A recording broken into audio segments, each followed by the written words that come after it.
Perhatikan anjing ini tiba-tiba merangkak ke tempat tidur, mencium perut tuannya, kemudian mulai menggonggong pada tuannya. Tuan menyuruh diam, tetapi dia semakin menggeram keras. Dia berhenti setelah tuan itu marah, melihat ada yang tidak beres. Wanita ini merasa ada yang aneh. Dia melakukan tes kehamilan. Ternyata dia sedang mengandung anak. Dia dan suaminya sangat senang dan berpelukan. Tapi kemudian pasangan itu menyadari masalah serius. Ternyata anjing kesayangan wanita itu sebenarnya adalah anjing liar, sering dikejar dan dipukul oleh anak kecil. Karena itu setiap melihat anak kecil, dia akan merasa tidak tenang. Tuan takut June akan melukai anaknya. Mereka pun ingin menjualnya. Tapi istrinya tidak ingin June disakiti lagi. Dia berusaha mempertahankan June. Hari-hari berikutnya, tuan rumah ini lebih menyayangi si hitam, dan tidak menghiraukan June. June merasa tidak adil. 9 bulan kemudian, wanita itu pun melahirkan. Dia ingin June berkenalan dengan bayinya. Namun June tidak bisa menerima bayi ini. Dia menggeram membuat Karin terkejut. Tuan sudah tidak sabar lagi, mengurung June di luar. Tidak memberi dia makan dan minum seharian. June terus melihat ke dalam. Tidak tahu apa kesalahannya. Nyonya meminta agar June dibiarkan masuk. Namun untuk keselamatan bayinya, dia menolaknya. Saat June merasa sedih, melihat tetangga dan anjing sedang bermain. Melihat pertemanan ini, June tahu harus berbuat apa. Sampai tengah malam, ketika bayi itu menangis, pasangan ini pergi mengecek kamar bayinya. Tapi setelah masuk ke dalam, bayi itu malah terdiam. Ternyata June sudah menenangkannya. Tuan merasa tidak tenang. Dia mengusir June keluar. June hanya bisa duduk terdiam. Saat itu si hitam sedang berjalan di dalam rumah. June meminta tolong. Si hitam pun membuka pintu untuk June, membiarkan June masuk ke dalam, lalu menutup pintu kembali, mencari tempat untuk tidur. June berjaga di depan kamar si bayi. Khawatir bayi itu akan nangis lagi. Dia duduk berjaga di depan semalaman. Besok paginya suami istri melihat June, lalu memeriksa Karin di kamar. Menyadari Karin tidur terlelap, ternyata June menjaga dengan baik. Dengan bujukan istrinya, suaminya tidak lagi membenci June. Mereka mengendong Karin, membiarkan June melihat Karin. June dengan pelan mendekati Karin. Dalam hati June berpikir, agar terus menjaga Karin ke depannya. Saat nyonya mengganti popok, June membantu, membuang popok ke tong sampah. Malamnya tetap menemani Karin tidur, sampai semua sudah bangun. June sangat memperhatikan Karin, bukan hanya mengingatkan jam makan Karin, juga membersihkan makanan sisa di bawah meja. Saat Karin belajar berjalan, June menemaninya. Takut Karin akan terjatuh, membiarkan Karin memegangnya di tangga. Beginilah June menemani Karin. Akhirnya Karin mulai sekolah. Malamnya June menemani Karin mengerjakan PR dan belajar. June menyemangati Karin saat ada soal yang sulit. June tidak membiarkan siapapun mengganggu Karin. Bahkan orang tuanya sendiri juga. June selalu ingat kapan menjemput Karin. June akan mengingatkan nyonya menjemput Karin. Begitulah mereka berjalan pulang. Saat hujan deras di malam hari, June tergesa-gesa masuk ke dalam kamar, membangunkan pasangan itu. Nyonya akhirnya terbangun. June membawa nyonya mencari Karin. Ternyata Karin demam tinggi. Dokter berkata beruntung cepat datang. Karin bisa saja sakit parah. June selalu menjaga Karin sepanjang waktu.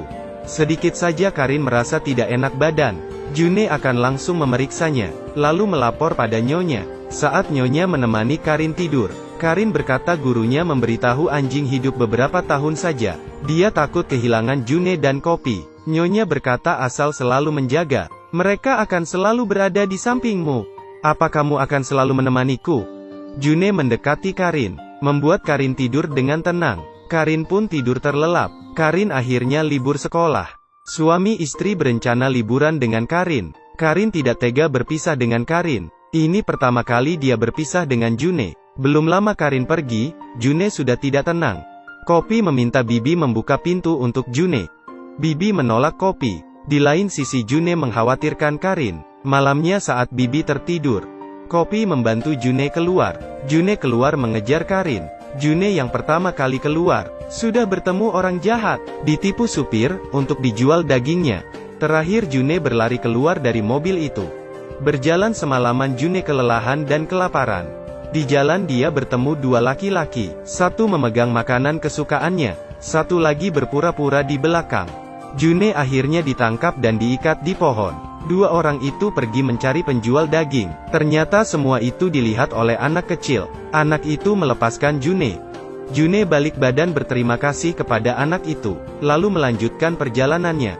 Sampai di hutan June mencium keberadaan Karin. Ternyata Karin tersesat di sini. June menemukan Karin di dalam hutan. June langsung menenangkan Karin. Karin memeluk June dengan erat. Tiba-tiba hujan deras. June membawa Karin berteduh. June khawatir Karin akan sakit.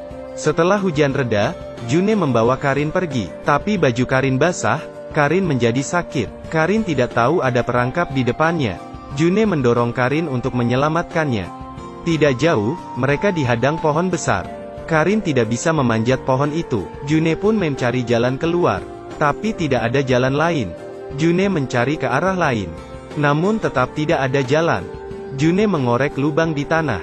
June berhasil mengorek lubang.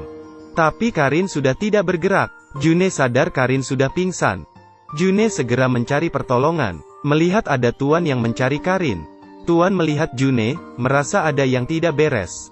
Mengikuti June berjalan. Menggendong anaknya berlari ke rumah sakit. Tuan tidak memperhatikan jalan sekitarnya.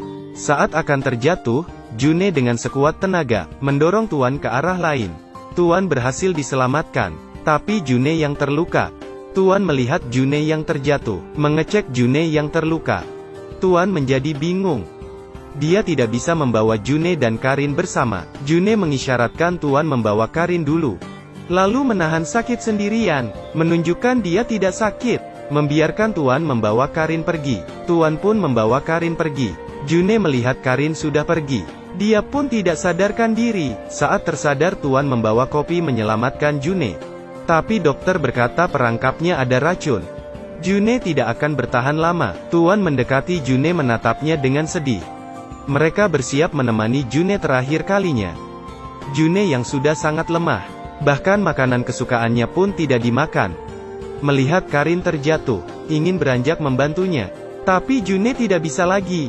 Nyonya dengan sedih berkata, "Makasih ya Jun, udah jagain Karin. Kalau kamu mau pergi, kamu boleh pergi sekarang Jun." Saat akan pergi, June mengingat masa lalunya. Ketika dia diselamatkan oleh wanita ini. Ketika tuannya membencinya, wanita ini akan terus melindunginya. Begitu bayi itu lahir, wanita itu juga langsung akan memperkenalkan padanya. Setelah June menghilangkan rasa trauma pada anak kecil, Nyonya membiarkan dia mendekati Karin. Karena kebaikan Nyonya, June mengembalikan itu kepada Karin. Anjing adalah hewan paling setia. Jika Anda memberikan sebuah kehangatan, dia akan memberimu kehidupannya. Menatap Karin terakhir kalinya, June pelan-pelan menutup matanya. Begitulah jalan kehidupan June berakhir.